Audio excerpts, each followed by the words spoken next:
saludo a cada uno de ustedes. Una vez más les agradezco que me estén acompañando y juntos estudiar el mensaje de la palabra de Dios. Hoy vamos a ir al libro de los Salmos y le pido que si tiene su Biblia vayamos al Salmo número 46 y leo yo de la Biblia de las Américas este pasaje que dice así: Dios es nuestro amparo y refugio y fortaleza, nuestro pronto auxilio en las tribulaciones. Por tanto, no temeremos aunque la tierra sufra cambios y aunque los montes se deslicen al fondo de los mares, aunque bramen y se agiten las aguas y aunque tiemblen los montes con creciente enojo. Hay un río cuyas corrientes alegran la ciudad de Dios, las moradas santas del Altísimo. Dios está en medio de ella y no será sacudida. Dios la ayudará al romper el alba. Bramaron las naciones, se tambalearon los reinos. Dio él su voz y la tierra se derritió. El Señor de los ejércitos está con nosotros. Nuestro baluarte es el Dios de Jacob. Vengan y contemplen las obras del Señor, que ha hecho asolamientos en la tierra, que hace cesar las guerras hasta los confines de la tierra, quiebra el arco, parte la lanza y quema carros en el fuego. Estén quietos y sepan que yo soy Dios. Exaltado seré sobre las naciones, exaltado seré sobre la tierra. El Señor de los ejércitos está con nosotros. Nuestro baluarte es Dios de Jacob. Señor, bendiga su palabra. Vayamos en oración. Padre, gracias te damos en este día por permitirnos una vez más ir a tu palabra y poder, Señor, confiar en ti. Saber, Señor, que tú eres nuestro castillo, nuestro fuerte en el cual nos podemos refugiar, Señor, y que, Padre, en ti hay completa seguridad. Ayúdanos, Señor, en los momentos de dificultades, de tribulación, en los momentos que pensamos, Señor, que posiblemente este mundo, Señor, puede ser destruido. Pero tu palabra nos dice, Señor, que todo está bajo tu control y que nada acontecerá, Señor, a menos que tú, Padre, lo hayas designado por medio de tu palabra. Señor, abre nuestra mente, nuestro entendimiento para poder percibir tu palabra. En el nombre de Cristo Jesús pedimos esto. Amén. Bueno, hermanos, hoy vamos a hacer una variación. Hemos estado estudiando el libro de Primera de Pedro, pero vamos a entrar también a estudiar el libro de los Salmos. Vamos a estudiar hoy el Salmo número 46. Y esta serie va a ser titulada Los Salmos, cantos para un alma que tiene sed de Dios. Repito, los Salmos, cantos para un alma que tiene sed de Dios. Todos nosotros, de una u otra manera, hemos sido afectados por alguna canción, ya sea que nos traiga recuerdos positivos o negativos. Y usted sabe que existen muchas canciones de diferentes categorías y de diferentes géneros. Pero obviamente todas las canciones tienen un mensaje, ¿verdad? Y este mensaje puede llevarnos, como dije anteriormente, a un estado de ánimo, sea de alegría, sea de tristeza. Algunas veces tenemos que poner una atención especial para poder descifrar, para poder entender el mensaje que el autor de esa canción nos quiere dar. Algunas veces, ¿verdad? Sabemos que la música tiene un gran poder, una gran influencia en las vidas de las personas. Y fíjense que es por eso que debemos de poner un cuidado, una atención especial, un cuidado especial en los mensajes que muchas veces se nos envían a través de la música. Ahora, sabemos que la música es universal y que Dios obviamente la ha incluido en su palabra. El libro de los Salmos es uno de los libros más buscados, tanto por los creyentes, los cristianos, los judíos y aún la gente, ¿verdad?, del mundo. ¿Por qué? Porque estos salmos nos guían a través en tiempos de pruebas, en tiempos de dificultades, en tiempos de alegrías. De hecho, los salmos es una colección de himnos que también son oraciones, es es literatura sobre la sabiduría, pero que sobre todo eso es palabra de Dios. El libro de los Salmos es también conocido como Salterio y está compuesto de 150 himnos. Los judíos lo dividieron en 5 partes, en 5 libros. El primer libro está compuesto del Salmo 1 al 41, el segundo libro del Salmo 42 al 72, el tercer libro del Salmo 73 al 89, el cuarto libro del Salmo 90 al 106 y el quinto libro del Salmo 107 al 150. Ahora, no se sabe con certeza cuál es la razón por qué se dividió de esa manera, pero así está escrito. Ahora, los salmos en su mayoría fueron escritos por el rey David. Se cree que él escribió de 73 a 75. Y digo 73 a 75 porque existen 2 salmos en que se le atribuyen a él, aunque no tiene, ¿verdad?, el título del rey David. Ahora hay otros salmos escritos, por ejemplo, por los hijos de Coré, los hijos de Asaf o Asaf mismo, Salomón, Moisés escribió un salmo y hay algunos otros autores. Entonces dije pues que los salmos, aunque son himnos y oraciones, deben también ser interpretados de una manera especial. Pues como están escritos de una manera poética y de sabiduría, esto va a lanzarnos, a darnos un reto para nosotros poder interpretarlos. Ahora, también es importante entender, fíjese, cuando leemos los salmos o cuando los cantamos, los salmos, aunque son himnos y oraciones, ¿verdad? También los salmos tienen ciertos propósitos y han sido, ¿verdad?, clasificados de ciertas maneras. Por ejemplo, algunas de las clasificaciones y diferentes teólogos las clasifican de diferentes maneras, pero los más populares, por ejemplo, es salmos que nos hablan sobre la naturaleza, exaltan a Dios en la naturaleza. Por ejemplo, el Salmo número 8. Otra categoría son los salmos históricos o nacionales. En este caso, el Salmo 46, que tiene que ver con la nación de Israel. Hay salmos didácticos que nos enseñan, como el Salmo 15. Hay salmos mesiánicos que nos hablan sobre el Mesías, el caso del Salmo número 2. Existen los salmos penitenciales, como el Salmo número 51. Existen los salmos imprecatorios, como el Salmo 35. Y tenemos salmos de oración, de alabanza y de adoración, como el Salmo 16. Y estas son algunas de las categorías principales. Así es que es importante cuando vamos al libro de los Salmos entender eso. Mire, es como los géneros literarios.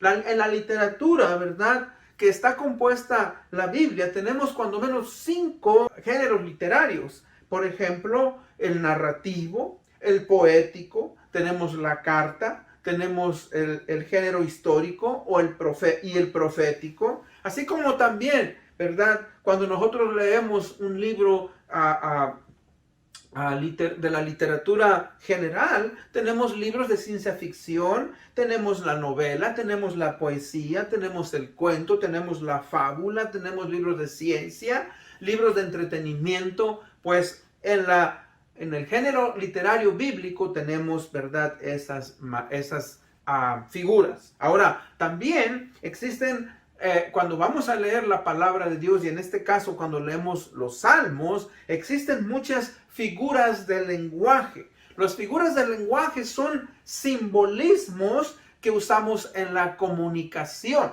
Por ejemplo, cuando usted expresa, ¿verdad?, a una persona que le insiste en algo y usted le dice, ya te dije 10,000 veces que no. Ahora, posiblemente usted nunca le dijo 10,000 veces, puede ser que le dijo 3, 4, 5 veces, pero usamos la exageración para dar a entender, ¿verdad?, que estamos cansados de la insistencia de esa persona. Y de la misma manera, cuando vamos a la Biblia, tenemos que tener cuidado cómo interpretamos, en este caso, los salmos, porque tenemos muchas figuras o simbolismos cuando vamos a leerlo.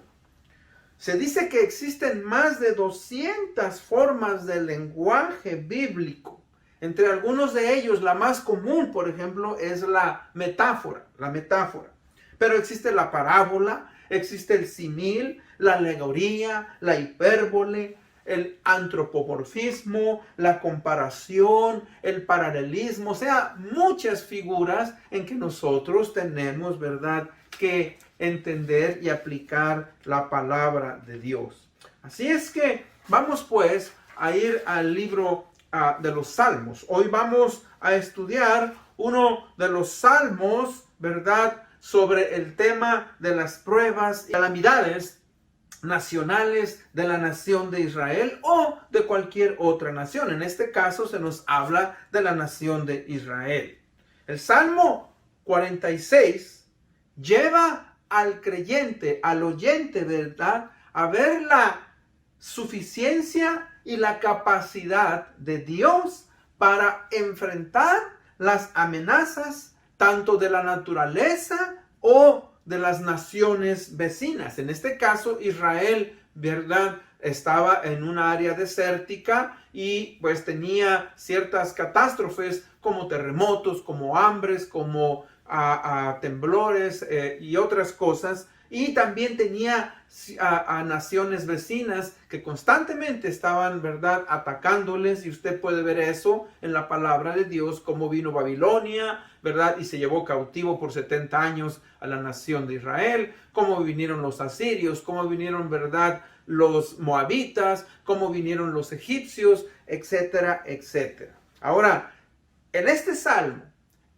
el salmista nos afirma y nos dice que Dios está en constante protección de la nación de Israel. En el versículo 1, el versículo 7, el versículo 11, ¿verdad? Y que Él protege a la nación de todas las naciones de la tierra. Versículo 2, versículo 6, versículos 8, versículos 9 y 10. O sea que el punto principal del Salmo 46 es el entender que Dios provee estabilidad para su pueblo, ¿verdad?, que vive en ambientes inestables. Y así como hoy nosotros vivimos en ambientes inestables, o sea, desastres naturales, naciones, ¿verdad?, que quieren invadir, que quieren traer conflicto y que están constantemente, ¿verdad?, acosándonos. Así es que eso es lo que vamos a ver en este salmo. Y el salmo lo podemos dividir en 3 partes. Así es que vamos a estudiar la primera parte. Y la primera parte nos dice lo siguiente. El punto número 1 es que Dios, ¿verdad?, nos da protección. Dice, Dios es nuestro amparo o nuestro refugio y fortaleza, nuestro pronto auxilio en las tribulaciones. Por tanto, no temeremos, aunque la tierra sufra cambios y aunque los montes se deslicen al fondo de los mares, aunque bramen y se agiten las aguas, aunque tiemblen los montes con creciente enojo. Bueno, primeramente, ¿verdad?, empieza este salmo diciendo que Dios es. Dios es. Ahora, esto nos lleva a hacernos una pregunta. Y la pregunta es, ¿quién es Dios? Ahora, yo escribí algo. Dice, defino, ¿verdad? Cuando digo quién es Dios, defino. Dios es el único ser que existe por sí mismo y no depende de nada y nadie. Él es eterno y ha existido por siempre y continuará existiendo. En el Salmo 90, versículo 2 nos dice, antes que los montes fueran engendrados y nacieran la tierra y el mundo, desde la eternidad y hasta la eternidad, tú eres Dios. Ahora vemos que también Dios tiene atributos que ningún ser creado por Él tiene. O sea, Dios es infinito y fíjese que Dios no puede ser entendido por mente humana. Por muy inteligente que uno sea, no podemos entender a Dios. Dios es santo, ¿verdad? Y no podemos encontrar en Él ni maldad ni error. Ahora, aunque Él es uno, Él existe en tres personas: Dios Padre, Dios Hijo y Dios Espíritu Santo. Algunos de sus atributos más sobresalientes son su amor, su santidad, su misericordia, su soberanía, su justicia y que Él es todopoderoso. Recordemos que Dios es el creador de todo lo que existe, tanto en el universo y en el mundo espiritual. Él mantiene este universo funcionando con el poder de su palabra, y por eso es que todo hombre debe de humillarse ante Él y buscarle de todo corazón. Ahora, ese es Dios. Ahora dice el pasaje: nuestro amparo, nuestro refugio, nuestra fortaleza, nuestro pronto auxilio en las tribulaciones. O sea que Él es nuestro seguro refugio y nuestra fortaleza cuando pasamos por momentos de grandes tribulaciones. Sea como individuos, sea como familia, sea como comunidad, sea como nación o sea como todo el mundo.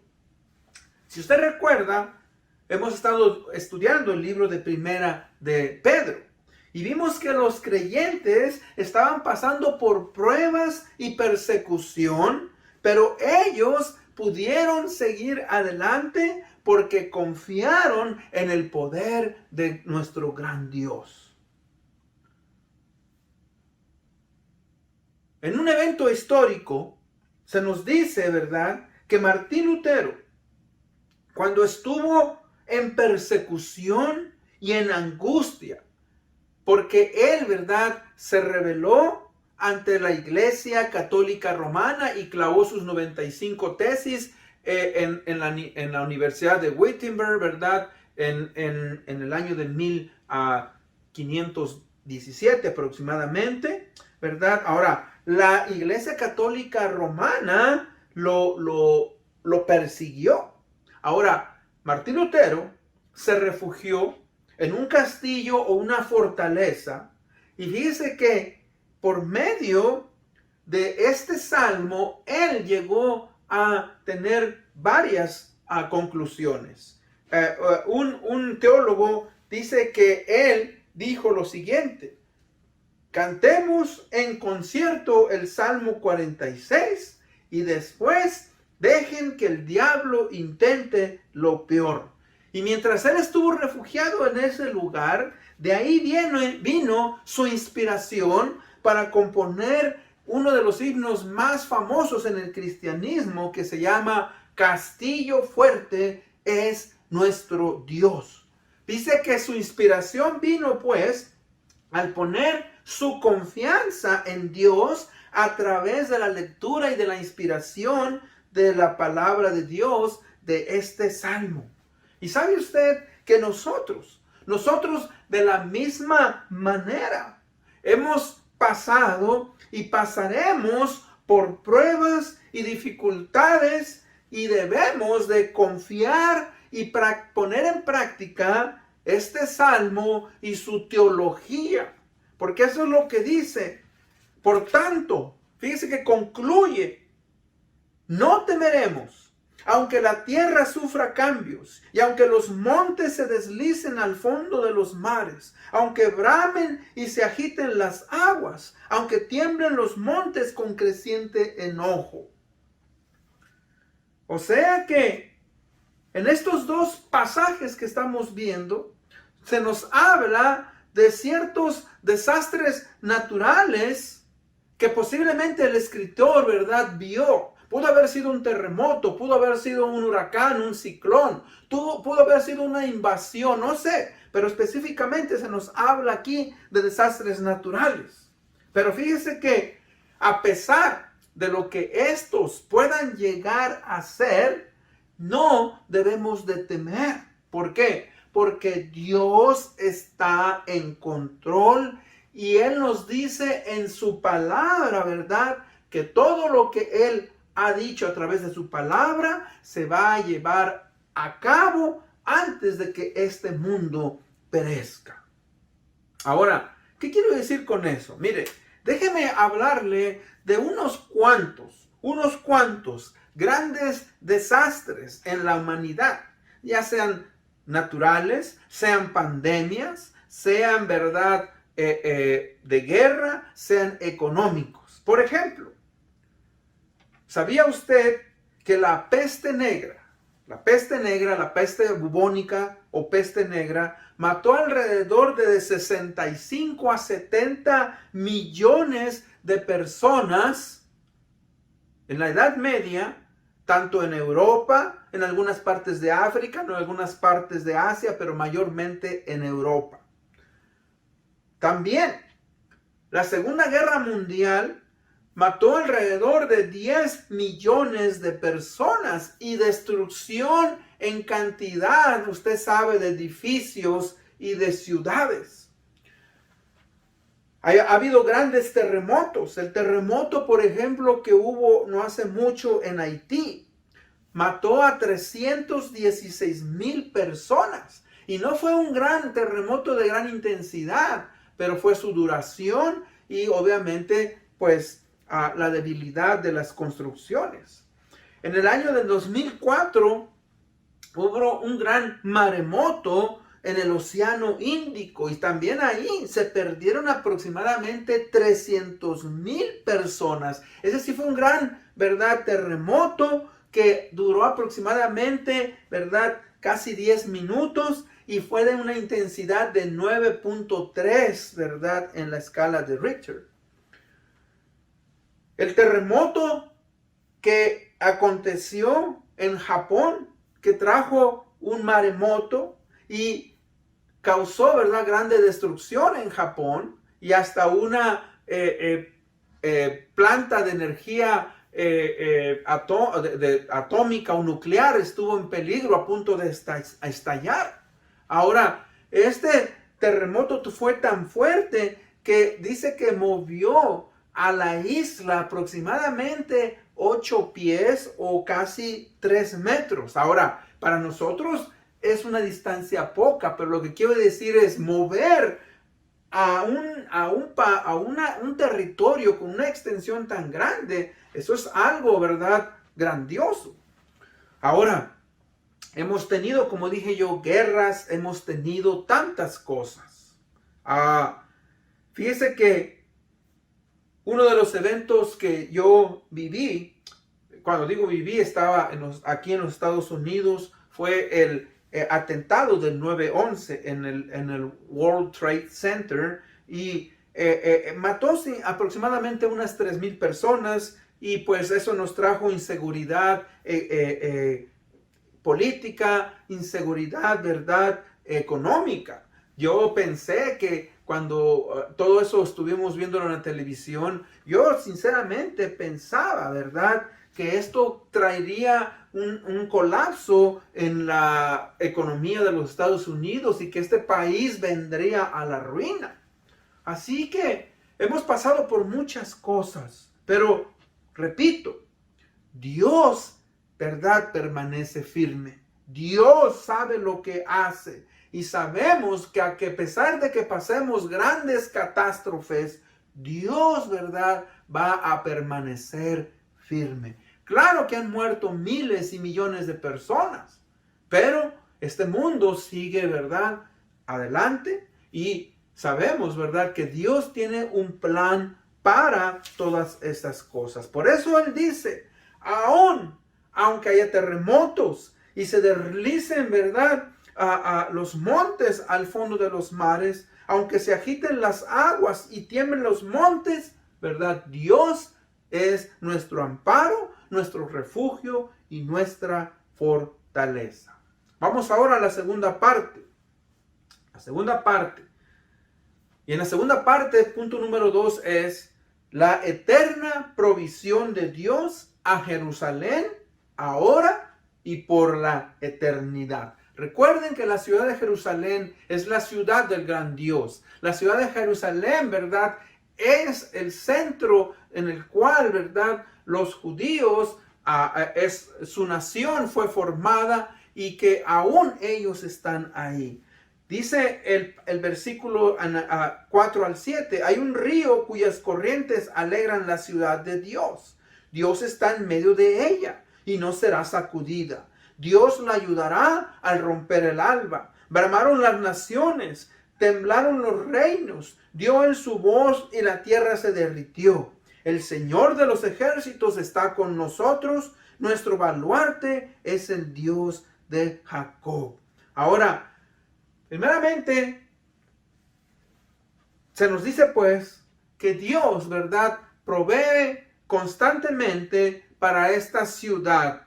Ahora, hay que entender algo, porque se nos dice aquí, dice que hay un río cuyas corrientes alegran las ciudades de Dios. Ahí hay un problema de interpretación. Ahora, lo que nos quiere dar a entender aquí son varias cosas. Hay dos cosas que debemos entender.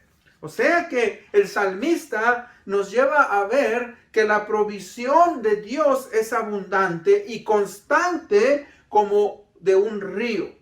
Ahora, esta imagen de un río es interpretativa porque Jerusalén no tiene un río. Hay ciudades como Babilonia que tenían el río Éufrates, ciudades como Egipto que tenían, ¿verdad?, el río Nilo. Jerusalén no tiene más que pequeños arroyos. Sin embargo, cuando el escritor, ¿verdad?, está inspirado por el Espíritu Santo, bueno, él ve al futuro y anticipa el día cuando un río va a fluir, ¿verdad?, desde el templo de la ciudad. Y eso se nos dice en dos libros de la Biblia. En Ezequiel 47:12 leo yo, dice: junto al río en su orilla, a uno y a otro lado, crecerá toda clase de árboles que den fruto para comer. Sus hojas no se marchitarán, ni faltará su fruto.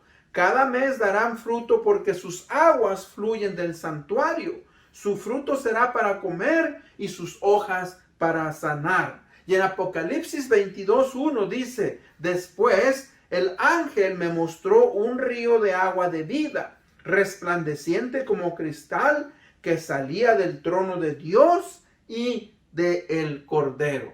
Esa es una interpretación. Y la otra interpretación, ¿verdad?, es que el mismo Dios, mis hermanos, es como un río.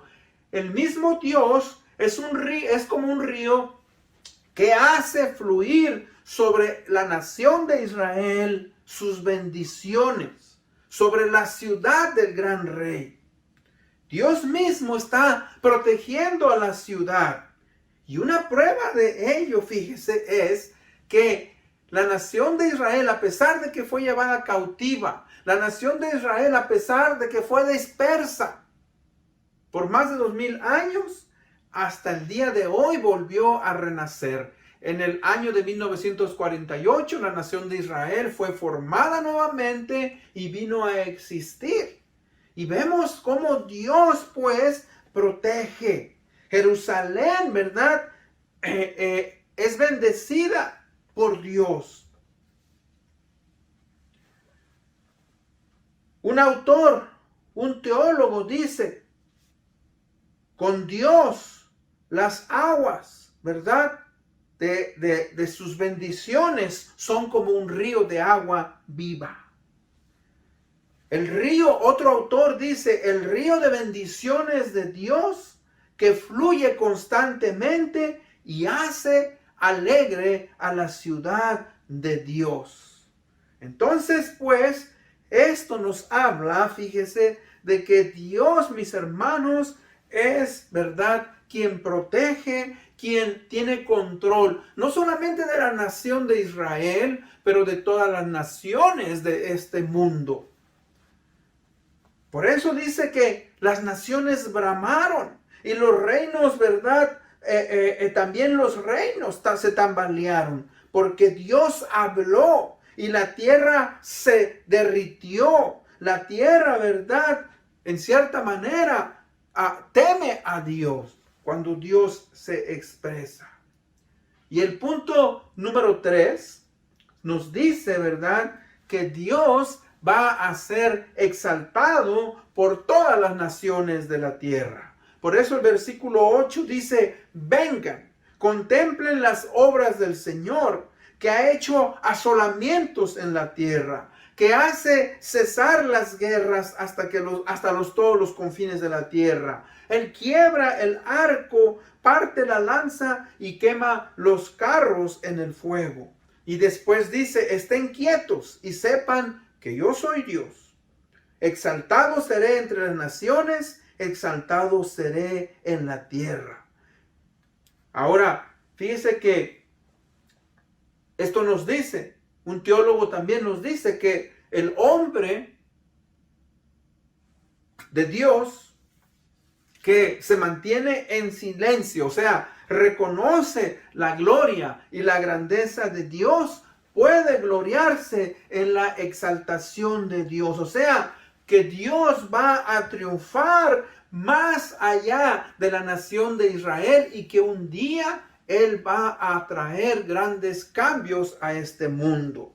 Y usted sabe, Dios tiene el poder para parar todo conflicto bélico en esta tierra. Y Él lo va a hacer. Él lo va a hacer en el reino milenial. En el reino milenial Él lo va a llevar a cabo por medio de su Hijo con Jesucristo. Él va a venir y va a reinar porque Él es el príncipe de paz. Él es Señor de señores. Y en el libro de Isaías se nos dice, ¿verdad?, que no va a haber más guerras. Que todos los instrumentos de guerras, ¿verdad?, van a ser tomados para hacerse instrumentos de agricultura. Por eso cuando leemos la palabra de Dios, debe de llevarnos a que nosotros podamos entender y podamos nosotros, hermanos, confiar en lo que nos dice su palabra. Muchas personas hoy, tristemente, viven atemorizados. Ahora, claro que sabemos que un día vamos a morir. Cuando digo atemorizados, por ejemplo, la pandemia que vino hace 2, 3 años, ¿verdad?, trajo, pues, obviamente a este mundo zozobra, angustia. Pensábamos, o la gente pensaba, ¿verdad?, que este mundo iba a acabar. Y no es así. Tristemente murieron muchas personas, miles, millones, tal vez 5 millones de personas se cree que murieron en el mundo. Pero no fue el fin. Y a veces escuchamos, ¿verdad?, los noticieros. A veces escuchamos, ¿verdad?, lo que dicen las redes sociales. Y empezamos a espantarnos. Si tan solo estalla la Tercera Guerra Mundial y las armas nucleares, ¿verdad?, destruyen a este mundo. Recuerde, no se angustie por esas cosas. Porque Dios, mis hermanos, tiene el control. Y nada de esto va a pasar si Dios, ¿verdad?, no lo decide. Claro que va a haber un fin para esta tierra. Pero todo, ¿verdad?, tiene que primeramente ser cumplido de acuerdo a los principios de la palabra de Dios. Por eso el versículo 11 dice, el Señor de los ejércitos está con nosotros. Jehová de los ejércitos, Jehová, mis hermanos, quien es poderoso. Él es nuestra baluarte, nuestra fortaleza. Él es el Dios en quien nosotros podemos refugiarnos. Y en conclusión, en nuestros días siguen existiendo, como decía yo, grandes amenazas en este mundo, sea por causa de la naturaleza o causadas por el mismo hombre, sea guerras, ya sea con armas o con armas biológicas, sean amenazas políticas, sean hambres, sean pandemias, sean desastres económicos y aún, fíjese, de lo que está fuera de esta tierra. Por ejemplo, a veces vemos, ¿verdad?, que se nos dice que un gran meteoro va a pasar cerca de la tierra y del tamaño, ¿verdad?, de una gran ciudad como de Nueva York y que puede destruir la tierra. Recuerde algo, Dios sigue teniendo control de todo lo que ocurre. Pues aunque este mundo sea constantemente golpeado por toda clase de catástrofes, vamos a poder seguir viendo la mano de Dios y su fidelidad para con sus hijos y la nación de Israel y todo este mundo. Así es que no debemos entonces dejarnos llevar por la ansiedad, el estrés y vivir, ¿verdad?, en temor por lo que pueda acontecer. Claro que estos eventos van a acontecer y pueden, ¿verdad?, morir muchas personas. Pero si usted es de Cristo, si usted conoce al Señor Jesucristo, usted sabe que va a estar con Él eternamente. Debemos de recordar, pues, que Dios es nuestro amparo. Dios es nuestro refugio. Dios es nuestra fortaleza. Y que solamente Él sabe cuándo es que va a ser el fin de este mundo, de este planeta, de este universo. Y recordar las palabras de ese gran himno que Martín Lutero dijo. Él dijo: castillo fuerte es nuestro Dios, defensa y buen escudo. Con su poder nos librará en todo trance agudo. Y con esas palabras vamos a ir en oración. Señor y Padre bendito que estás en los cielos, venimos ante tu presencia, Señor, confiando en que tú eres, Padre, nuestro amparo, nuestro refugio, Señor, en cualquier tribulación. Y que tal vez sí podemos nosotros pasar por una catástrofe, Señor, y tal vez perder la vida. Pero como hijos tuyos, sabemos que vamos a estar eternamente.